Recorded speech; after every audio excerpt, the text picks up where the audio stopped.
हिंदी फारसी शब्द है। हिंदी की लिपि देवनागरी लिपि है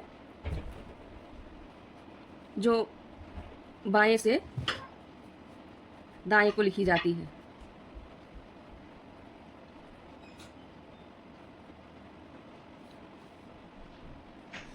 हिंदी की एक और लिपि है खरोष्ठी लिपि।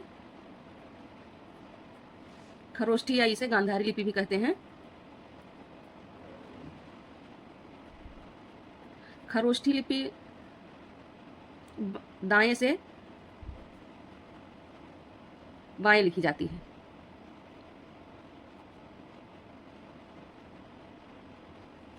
हिंदी के उद्भव का क्रम।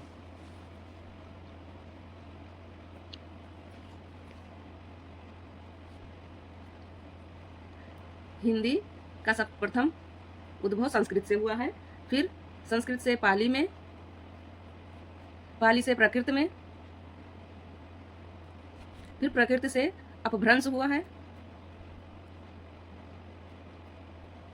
और अपभ्रंश से अवहट्ट, फिर सबसे बाद में हिंदी आया है। फिर से देख लें हिंदी के उद्भव का क्रम। संस्कृत, पाली, प्राकृत, अपभ्रंश, अवहट्ट और फिर सबसे बाद में हिंदी।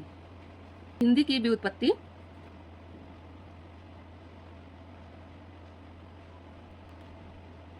ईरानियों ने की है। हिंदी की उत्पत्ति ईरानियों ने की है। हिंदी शब्द का सर्वप्रथम प्रयोग मुस्लिम इतिहासकार अल-बरूनी के ग्रंथ किताबुल हिंद में मिलता है। हिंदी का उद्भव और उसका क्रम और हिंदी शब्द आया कहाँ से, ये हम पढ़ेंगे। हिंदी फारसी शब्द है की लिपि देवनागरी लिपि है जो बाएं से दाएं को लिखी जाती है। हिंदी की एक लिपि और है खरोष्ठी लिपि जिसे कहते हैं। खरोष्ठी को गांधारी भी कहते हैं, गांधारी लिपि। खरोष्ठी लिपि दाएं से बाएं को लिखी जाती है। हिंदी का उद्भव का क्रम, सर्वप्रथम हिंदी का क्रम संस्कृत, फिर संस्कृत से पाली, पाली से प्राकृत, प्राकृत से अपभ्रंश और फिर अवहट्ट और उसके बाद में सबसे बाद में हिंदी आई है। एक बार फिर से सुन लें। हिंदी के उद्भव का क्रम संस्कृत, पाली, प्राकृत, अपभ्रंश, अवहट्ट और फिर सबसे बाद में हिंदी। हिंदी की व्युत्पत्ति ईरानियों ने की है।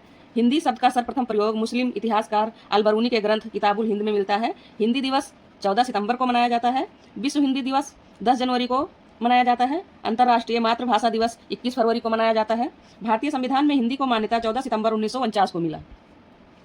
आज हम हिंदी को यहीं तक पढ़ाएंगे।